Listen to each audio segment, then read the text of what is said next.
Okay, call this meeting of the Ordinance Subcommittee to order. 6:30 on September 24th.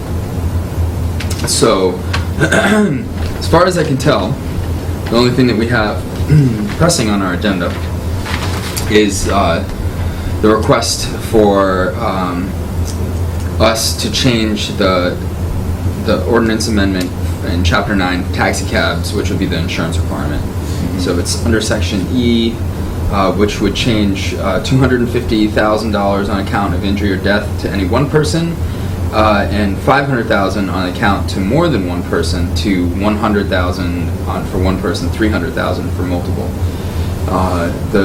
So the reason why I brought that forward was because after looking at the other towns, nobody else had such a stringent. I mean, I don't disagree with, but at the end of the day, if there is some sort of negligence, there's going to be a lawsuit. Mm-hmm. You know, and so those limits go right out the window. So, and again, this just brings us in line with the corresponding towns. None of the townships that you looked at. Northampton. Yeah. Northampton is actually the only one that stated 100, 300. The other ones just said that they had to be insured. Right. Wow. Didn't even give a set. But Northampton and you know, since we're you know, relatively close to Northampton as far as, I mean, they're bigger than us, but this particular taxi company is going to be working in Easthampton, Northampton regularly. Right. So that's, you know, I think. And other concerns that I heard again is just that we don't want to discourage business. We don't want to discourage business. Taxi businesses, and when it's potentially causing an addition of $2,000 more per year, per insurance, per vehicle, and other townships feel that they just need to be insured or at a lower rate. This just seems a little prohibitive. Yeah, and I think the change should keep us in line. So, you know, I guess I'd take a motion to move this to the, or give a recommendation or at the full council. Are you going to make a motion? Please. All right. I would like to make a motion that the language in the Vehicles for Hire, Chapter 9, Article 1, Taxi Cabs, Section 9.1 to 9.20, specifically, which section is this? Section E. Section E. Currently, it states that the limit of at least $250,000 on account of injury or to death of any one person. We would like that changed to $100,000, and subject to any limits in respects to injury or deaths for $500,000 on account of any one accident resulting in injury or death for more than one person. From $500,000 to $250,000. Is it going to be $250,000 or no, 300? Oh, I'm sorry, 300. Sorry, $300,000. Okay. Second. Okay, all in favor? Aye. Okay, great. So the only other thing I have an update, and then I'll talk about. Let me just see if I can find it. Because I emailed Justin Cobb, and he did get back to me recently, so I'm hoping that I can find it. Yes. So he said, thanks for the reply. While disappointing, this is not unexpected. I fully knew there were no current properties that this applied to. My goal was to be proactive rather than reactive and have a tool in place if it is needed. Time to focus on the city's future. How about a sidewalk plan that aligns with our lack of busing to keep kids safe and standards that promote walkability? The goal would be to have a plan ready to seek funding or to chip away at. I know you will get the "we have no money" routine, but this is what proactive planning is all about. I don't look up and say I need a new roof, hire somebody, and look for money. I know I have a 30-year roof on my house and put a little away each year to prepare for the inevitable. The answer should always be how much is the cost and work towards solutions rather than accept the status. Food for thought. You know, interesting. You know, he doesn't seem disappointed that is off, and I think the good news is that now that we know that it exists, and so that if there is a property, we can always bring it back. Kind of like his sidewalk idea.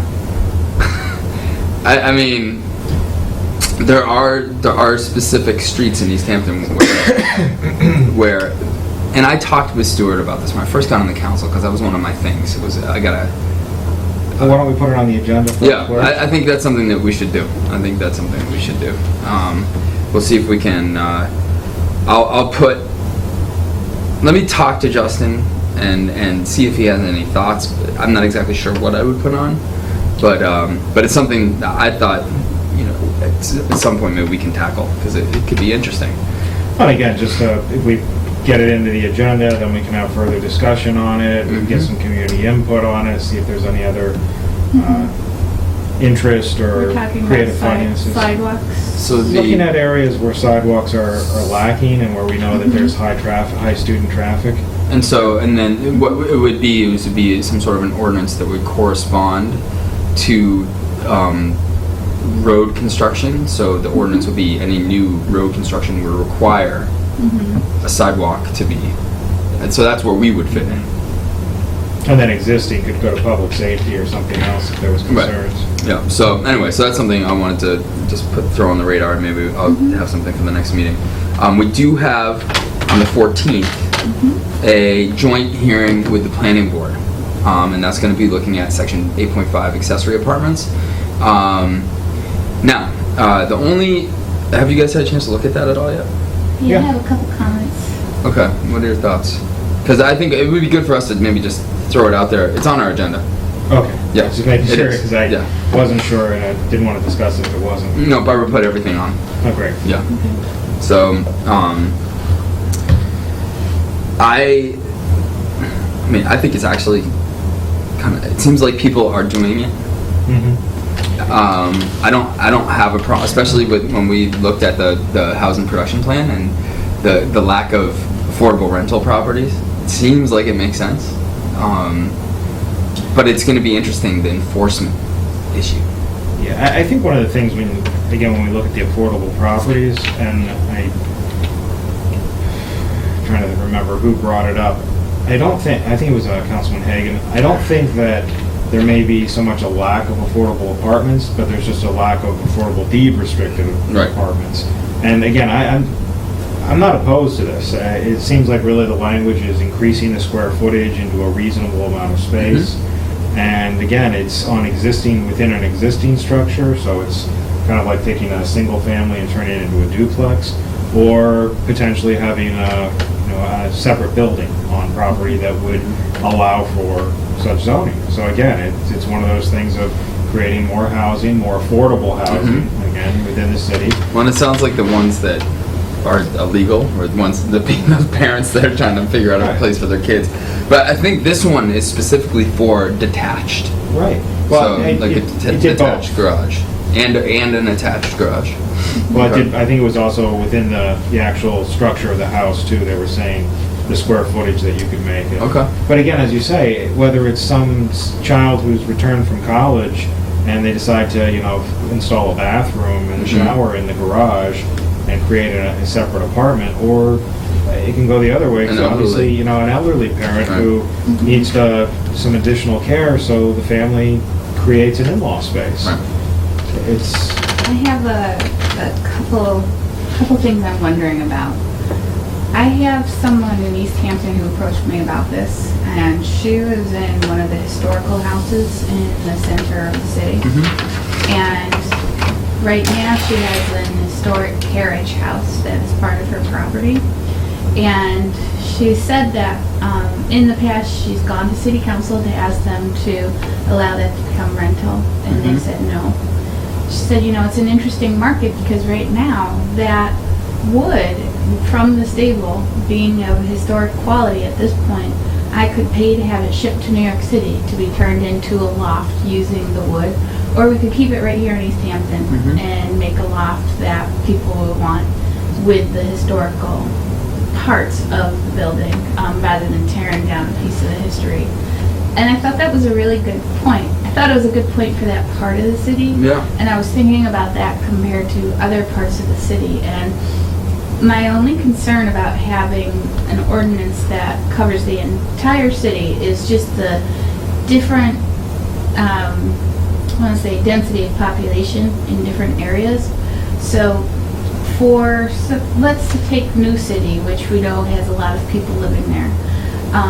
Having suddenly someone's shed turned into an accessory apartment, people there feel that that's encroaching more upon their feeling of not having enough space.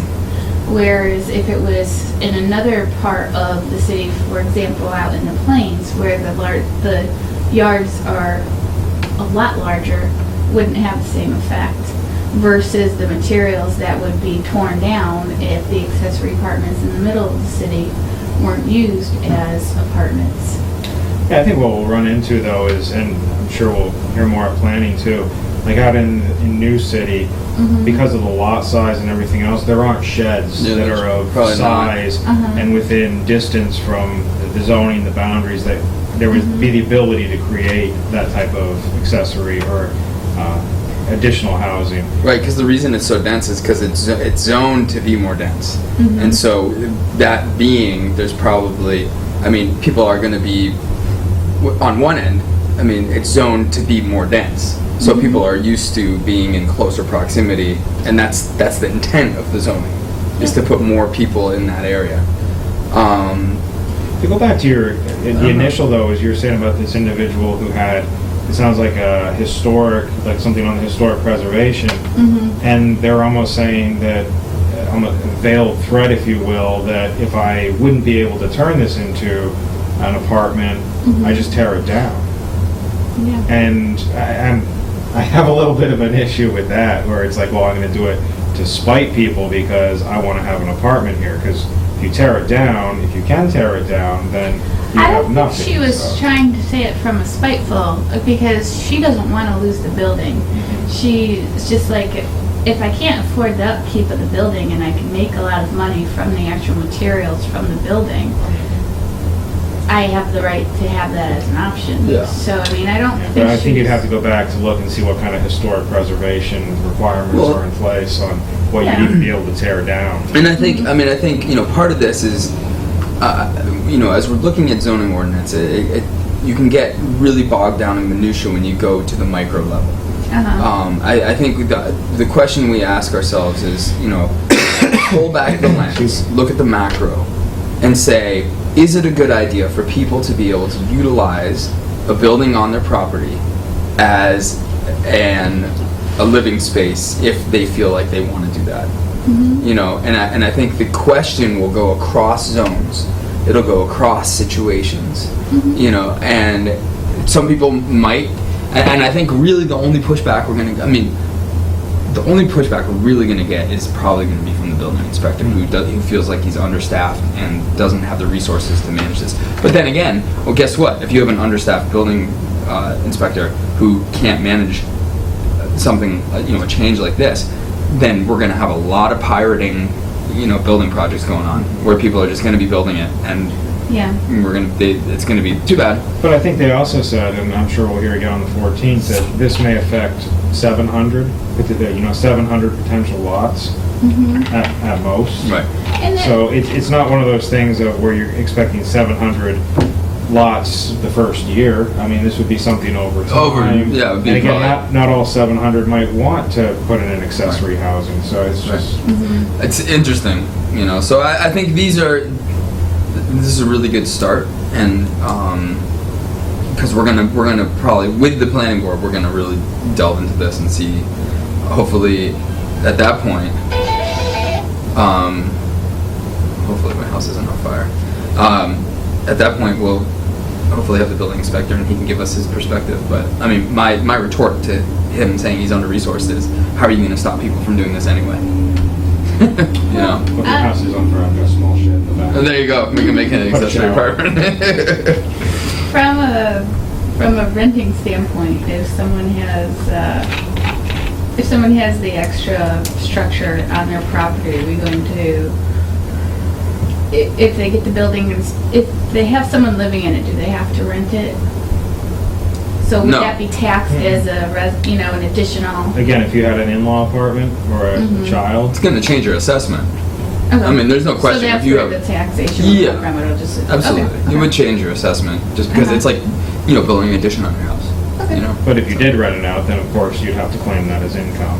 Yeah. But again, if it's a family member, it's not that you'd have to, rent it. There would have to be fiscal transaction. But I guess that's an interesting thing too, is that I never heard this as being part of a family rental. I don't know if the person who initially said that they wanted to turn that into a rental property would be for a family member. Because I think, would that change your mind at all if the majority of them were not for family, but for someone they didn't know? Because again, And honestly, the way the ordinance is, accessories, and it hasn't really, what they do with it once they change it, that's not our concern. At least from an ordinance perspective. but again, I would like to see more people coming into the city, young families, people who might not be able to afford, who can only afford renting, who can only afford apartments, people who might be bringing children into the school district. I think it's a wonderful idea. Or people I who do want to too. stay, and they feel like they just don't have enough income to be able to, afford the city, so they have an extra. And you might even see, again, I'm just hypothesizing here, you might even see some people decide to, because of financial constraints, move into the accessory apartment and rent out the their actual house, because they no longer need the space, but they can stay on their property, stay in a garden, and have a smaller place. I was thinking that too, especially with the aging in place population. Yeah. There are going to be, already are quite a few people whose houses have outgrown them. Mhm. Yeah, that makes sense to me. Cool. So, so we're meeting with them on the 14th at 6. So October 14th at 6. Just make sure everybody has that in their calendars. Would a department having too much work on their agenda ever be a rationale for not passing an ordinance? Take it. I mean, it's something that could be factored in. Yeah. Apartment that has too much. Like, In your the building history, planning department. have you made any decisions on ordinance on the basis of this will overwork a city department? No. No, I was gonna say, in fact, even the same thing with the Parsons Street, when we split the property, the idea of turning the back section, the back acre, into open space or green space, we had heard that Parks and Rec was not interested in managing that piece of property, but again, that's not something that, comes into consideration. So the consideration is the good of the city, and then it's up to the mayor and the council to determine how to fund those operations. All right. That was my interpretation, so I wasn't sure how serious that, not how serious, I can understand the seriousness of not being able to do it, but I would think that would just turn into a longer time to process any paperwork or any changes. But again, it's up then to the council. They'll look at fees potentially, and maybe if we raise the fees a small amount, and if you're looking at increased, units being built or something like that, it's like, well, it's about finding the funding for and I'm not suggesting we raise fees, but it's just one of those things of there's got to be ways of funding additional hours or additional resources. Yeah. If we're talking about developing capacity. And again, even if it comes from the taxes, the assessments go up on these properties because now they have, taxable, or a rental unit there, so as the assessments go up, we should look at diverting some of that cost to the building inspector. And that would be a bigger discussion with the mayor as well. She's the one that puts that in. So, okay. Well, we don't have anything else on our agenda. So, So, it's okay. All in favor? Here we go. All right. Wonderful. So, the 14th, and we probably have a meeting before then, right? Yeah, we do. First.